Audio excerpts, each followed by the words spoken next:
Hello everyone. आप सब कैसे हो? आज हम लोग पढ़ने वाले हैं ऑफर क्या होता है, ठीक है, और इंडियन कॉन्ट्रैक्ट एक्ट की एग्जैक्ट डेफिनेशन ऑफर क्या कहती है।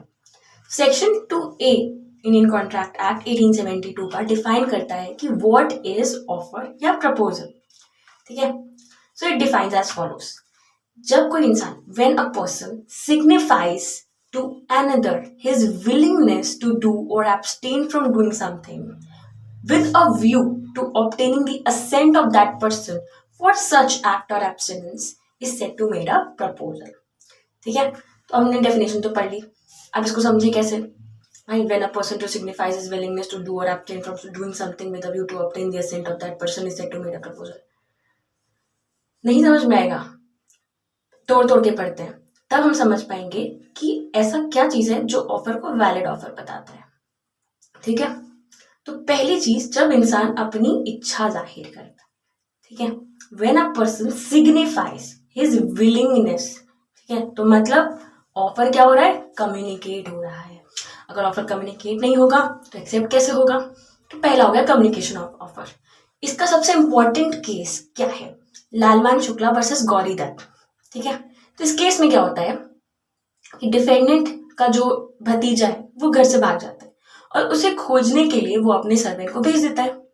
अब सर्वेंट खोजबीन करने निकला तो डिफेंडेंट ने न्यूज़पेपर में एडवर्टीजमेंट छाप दी कि 501 रुपए का इनाम जो भी मेरे भतीजे को ढूंढ के लाएगा। अब जब सर्वेंट खोजबीन करते करते उसके भतीजे को खोज लेता है, और जब खोज लिया तो देन ही came to know about the offer कि 501 रुपए का इनाम है, तो उसने केस फाइल कर दिया और for the claim of that amount. तो कोर्ट क्या कहती है? कोर्ट कहती है कि आपको कंपनसेशन नहीं मिल सकता। क्यों? क्योंकि ऑफर कम्युनिकेट ही नहीं हुआ था। कम्युनिकेट हुआ कब हुआ? जब आपने भतीजे को ढूंढ लिया। तो वैलिड ऑफर तो तभी तक वैलिड था जब भतीजे को ढूंढना था। अब ढूंढ लिया तो खत्म हो गया, कम्युनिकेट हुआ नहीं तो कंपनसेशन नहीं मिलेगा। अब हमारा जो नेक्स्ट एसेंशियल है वो है क्या? To do or abstain from doing something. ठीक है, when a person signifies his willingness to do or abstain from doing something. अब ये टू डू और एब्सटेन क्या है? जब आप कुछ करने के लिए, नहीं करने के लिए अपनी इच्छा जाहिर कर रहे हो। अब जो करना है नहीं करना है स्पेसिफाई कर रहे हो ना, सर्टेन है। क्या है ऑफर? सर्टेन है। तो ऑफर सर्टेन होना बहुत जरूरी है। सेक्शन जो 29 है हमारा इंडियन कॉन्ट्रैक्ट एक्ट का, वो बताता है कि ऐसे एग्रीमेंट जिसके टर्म्स अनसर्टेन होते हैं तो ऐसे एग्रीमेंट होते हैं वॉइड। ओके, अब हमारा जो थर्ड एसेंशियल है वो क्या है? With a view to obtaining the assent of that person. इसे क्या समझे? हम इस व्यू से ऑफर दे रहे हैं कि हमें दूसरे वाले की असेंट चाहिए, मतलब हमारा इंटेंशन है कहीं ना कहीं एक लीगल रिलेशनशिप क्रिएट करने का। हमने कॉन्ट्रैक्ट में भी पढ़ा कि एग्रीमेंट जो है वो कॉन्ट्रैक्ट कब बनेगा?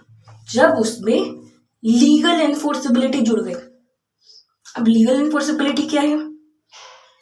मतलब इन केस एग्रीमेंट में आइदर ऑफ द पार्टीज अपना प्रॉमिस परफॉर्म नहीं करती है, तो जो परफॉर्म नहीं कर रहे उसके अगेंस्ट दूसरी पार्टी केस फाइल कर सकती है in order to enforce that contract. So that is the legal enforceability.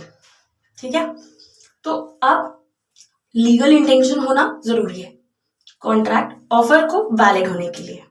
ठीक है, इसका फेमस केस है बैल्फोर वर्सेस बैल्फोर। इसमें क्या होता है कि एक हस्बैंड है और वाइफ दोनों छुट्टी पे जाते हैं इंग्लैंड में। अब हस्बैंड का ऑफिस है सिलोन में, तो वाइफ की कुछ हेल्थ इश्यूज की वजह से वो इंग्लैंड में रह जाती है। तो हस्बैंड वापस चले गए सिलोन और कहते हैं कि हर महीने मैं तुमको 30 पाउंड दूंगा एज अ मेंटेनेंस। तो जो वाइफ है अब वो कुछ महीने तक तो देते हैं, उसके बाद फिर देना बंद कर देते हैं क्योंकि कुछ लड़ाई झगड़ा हो गया और देना बंद हो गया। तो वाइफ क्लेम कर देती है इस 30 पाउंड को। तो कोर्ट क्या कहती है? कोर्ट कहती है कि जो सोशल एग्रीमेंट्स है और जो फैमिली मैटर्स है ये एक लीगली बाइंडिंग कॉन्ट्रैक्ट नहीं है, ये सोशल एग्रीमेंट्स है, फैमिली मैटर्स है, तो इसलिए वाइफ को कंपनसेशन नहीं मिलता है। तो होप आपको समझ में आया होगा कि ऑफर क्या है। Thank you.